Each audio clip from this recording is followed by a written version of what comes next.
Hello, welcome back. This is Mrs. Moody from Princeton Community Intermediate School Library, and with the permission of Simon Schuster Publishers, I will be reading Chapter 2 of the book Hatchet by Gary Paulsen. So let's begin. Last time where we left off, Brian was in the airplane with the pilot, and the pilot suffered from a massive heart attack, and Brian doesn't know if the pilot is in a coma or if he's just passed out or if he has died. So we're going to see probably in this next chapter. Let's start. For a time that he could not understand, Brian could do nothing. Even after his mind began working and he could see what had happened, he could do nothing. It was as if his hands and arms were lead. Then he looked for ways for it not to have happened. Be asleep, his mind screamed at the pilot. Just be asleep, and your eyes will open up now, and your hands will take the controls, and your feet will move to the pedals. But it did not happen. The pilot did not move, except that his head rolled on a neck impossibly loose as the plane hit a small turbulence. Somehow the plane was still flying. Seconds had passed, nearly a minute, and the plane flew on as if nothing had happened, and he had to do something, but did not know what. Help! He had to help. He stretched one hand toward the pilot, saw that his fingers were trembling, and touched the pilot on the chest. He did not know what to do. He knew there were procedures that you could do mouth-to-mouth on victims of heart attacks and push their chests, CPR, but he did not know how to do it, and in any case could not do it with the pilot, who was sitting up in the seat and still strapped in with his seatbelt. So he touched the pilot with the tips of his fingers, touched him on the chest, and could feel nothing, no heartbeat, no rise and fall of breathing, which meant that the pilot was almost certainly dead. Please, Brian said, but did not know what or who to ask. Please! The plane lurched again, hit more turbulence, and Brian felt the nose drop. It did not dive, but the nose went down slightly, and the down angle increased the speed, and he knew that at this angle, this slight angle down, he would ultimately fly into the trees. He could see them ahead on the horizon where before he could see only sky. He had to fly it somehow, had to fly the plane. He had to help himself. The pilot was gone, beyond anything he could do. He had to try to fly the plane. He turned back in the seat, facing the front, and put his hands, still trembling, on the control wheel, his feet gently on the rudder pedals. You pulled back on the stick to raise the plane. He knew that from reading. You always pulled back on the wheel. He gave it a tug, and it slid back toward him easily. Too easily. The plane, with the increased speed from its tilt down, swooped eagerly up and drove Brian's stomach down. He pushed the wheel back in, went too far this time, and the plane's nose went below the horizon, and the engine speed increased with the shallow dive. Too much. He pulled back again, more gently this time, and the nose floated up again. Too far, but not as violently as before. Then down a bit too much, and up again as before. Then down a bit too much, and up again, very easily, and the front of the engine cowling settled. When he had it aimed at the horizon and it seemed to be steady, he held the wheel where it was, let out his breath, which he had been holding all this time, and tried to think what to do next. It was a clear blue sky day with fluffy bits of clouds here and there, and he looked out the window for a moment, hoping to see something, a town, a village, but there was nothing, just the green of the trees, endless green, and lakes scattered more and more thickly as the plane flew. Where? He was flying but did not know where, had no idea where he was going. He looked at the dashboard of the plane, studied the dials, and hoped to get some help, hoped to find a compass, but it was all so confusing, a jumble of numbers and lights. One lighted display in the top center of the dashboard said the number 342. Another next to it said 22. Down beneath that were dials with lines that seemed to indicate that what the winds were doing, tipping or moving, and one dial with a needle pointing to the number 70, which he thought might be the altimeter, the device that told him his height above the ground, or above sea level. Somewhere he had read something about altimeters, but he couldn't remember what, or where, or anything about them. Slightly to the left and below the altimeter, he saw a small rectangular panel with a lighted dial and two knobs. His eyes had passed it over 2 or 3 times before he saw what was written in tiny letters on top of the panel. Transmitter 221 was stamped in the metal, and it hit him, finally, that This was the radio. The radio, of course. He had to use the radio. When the pilot had been hit that way, he couldn't bring himself to say that the pilot was dead, couldn't think it. He had been trying to use the radio. Brian looked at the pilot. The headset was still on his head, turned sideways a bit from his jamming back into the seat, and the microphone switch was clipped into his belt. Brian had to get his headset from the pilot. Had to reach over and get the headset from the pilot, or he would not be able to use the radio to call for help. He had to reach over. His hands began trembling again. He did not want to touch the pilot, did not want to reach for him, but he had to get the radio. He lifted his hands from the wheel just slightly and held them, waiting to see what would happen. The plane flew on normally, smoothly. All right, he thought, now to do this thing. He turned and reached for the headset, slid it from the pilot's head, one eye on the plane, waiting for it to dive. The headset came easily, but the microphone switch at the pilot's belt was jammed in, and he had to pull to get it loose. When he pulled, his elbow bumped the wheel and pushed it in. The plane started down in a shallow dive. Brian grabbed the wheel and pulled it back too hard again, and the plane went through another series of stomach-wrenching swoops up and down before he could get it under control. When things had settled again, he pulled at the mic cord once more and at last jerked the cord free. It took him another second or two to place the headset on his own head and position the small microphone tube in front of his mouth. He had seen the pilot use it, had seen him depress the switch at his belt, so Brian pushed the switch in and blew into the mic. He heard the sound of his breath in the headset. Hello? Is there anybody listening on this? Hello? He repeated it 2 or 3 times and then waited and heard nothing except his own breathing. Panic came in.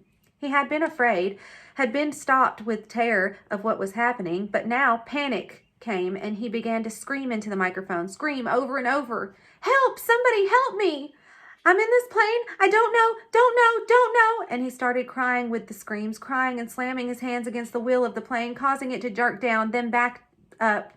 But again, he heard nothing but the sound of his own sobs in the microphone, his own screams mocking him, coming back into his ears. The microphone. Awareness cut into him. He had used a CB radio in his uncle's pickup once. You had to turn the mic switch off to hear anybody else. He reached to his belt and released the switch. For a second, all he heard was a whoosh of the empty airwaves. Then, through the noise and static, he heard a voice. Whoever is calling on this radio net, I repeat, release your mic switch. You are covering me. You are covering me. Over. It stopped and Brian hit his mic switch. I hear you. This is me. He released the switch. Roger, I have you now. The voice was very faint and breaking up. Please state your difficulty and location and say over to signal end transmission. Over. Please state my difficulty, Brian thought. God, my difficulty. I am in a plane with a pilot he can't fly, and I don't know how to fly. Help me, help. He turned his mic off without ending transmission properly. There was a moment's hesitation before the answer. Your signal is breaking up, and I lost most of it. Understand, pilot? You can't fly? Correct? Over. Brian could barely hear him now. Heard mostly noise and static. That's right. I can't fly. The plane is flying now, but I don't know how much longer. Over. Lost signal. Your location, please. Flight number. Location. I don't know my flight number or location. I don't know anything. I told you that. Over. He waited now. Waited, but there was nothing. Once for a second, he thought he heard a break in the noise, some part of a word, but it could have been static. 2, 3 minutes, 10 minutes, the plane roared and Brian listened but heard no one. Then he hit the switch again. I do not know the flight number. My name is Brian Robison, and we left Hampton, New York, headed for the Canadian oil fields to visit my father, and I do not know how to fly an airplane. And the pilot, he let go of the mic. His voice was starting to rattle, and he felt as if he might start screaming at any second. He took a deep breath. If there is anybody listening who can help me fly a plane, please answer. Again, he released the mic, but heard nothing but hissing of noise in the headset. After half an hour of listening and repeating the cry for help, he tore the headset off in frustration and threw it to the floor. It all seemed so hopeless. Even if he did get somebody, what could anybody do? Tell him to be careful? All so hopeless. He tried to figure out the dials again. He thought he might know which was speed. It was a lighted number that read 160, but he didn't know if that was the actual miles an hour or kilometers, or if it just meant how fast the plane was moving through the air and not over the ground. He knew airspeed was different from the ground speed, but not by how much. Parts of books he had read about flying came to him, how wings worked, how the propeller pulled the plane through the sky. Simple things that wouldn't help him now. Nothing could help him now. An hour passed. He picked up the headset and tried again. It was, he knew, in the end all he had, but there was no answer. He felt like a prisoner, kept in a small cell that was hurtling through the sky at what he thought would be 160 miles an hour. Headed. He didn't know where, just headed somewhere until... There it was. Until what? Until he ran out of fuel? When the plane ran out of fuel, it would go down, period. Or he could pull the throttle out and make it go down now. He had seen the pilot push the throttle in to increase the speed. If he pulled the throttle back, the engine would slow down and the plane would go down. Those were his choices. He could wait for the plane to run out of gas and fall, or he could push the throttle and make it happen sooner. If he waited for the plane to run out of fuel, he would go farther, but he did not know which way he was moving. When the pilot had jerked, he had moved the plane, but Brian could not remember how much of it had come back to its original course. Since he did not know the original course anyway and could not guess at which display might be the compass, the one reading 342, he did not know where he had been or where he was going, so it didn't make much difference if he went down now or waited. Everything in him rebelled against stopping the engine and falling now. He had a vague feeling that he was wrong to keep heading as the plane was heading, a feeling that he might be going off in the wrong direction, but he could not bring himself to stop the engine and fall. Now he was safe, or safer than if he went down. The plane was flying, he was still breathing. When the engine stopped, he would go down, so he left the plane running, holding altitude, and kept trying the radio. He worked out a system. Every 10 minutes, by the clock built into the dashboard, he tried the radio with a simple message. I need help. Is there anybody listening to me? In the times between transmissions, he tried to prepare himself for what he knew was coming. When he ran out of fuel, the plane would start down. He guessed that without the propeller pulling, he would have to push the nose down to keep the plane flying. He thought he may have read that somewhere, or it just came to him. Either way, it made sense. He would have to push the nose down to keep flying speed, and then just before he hit, he would have to pull the nose back up to slow the plane as much as possible. It all made sense. Glide down, then slow the plane and hit. He would have to find a clearing as he went down. The problem with that was that he hadn't seen one clearing since they'd started flying over the forest. Some swamps, but they had trees scattered through them. No roads, no trails, no clearings. Just the lakes.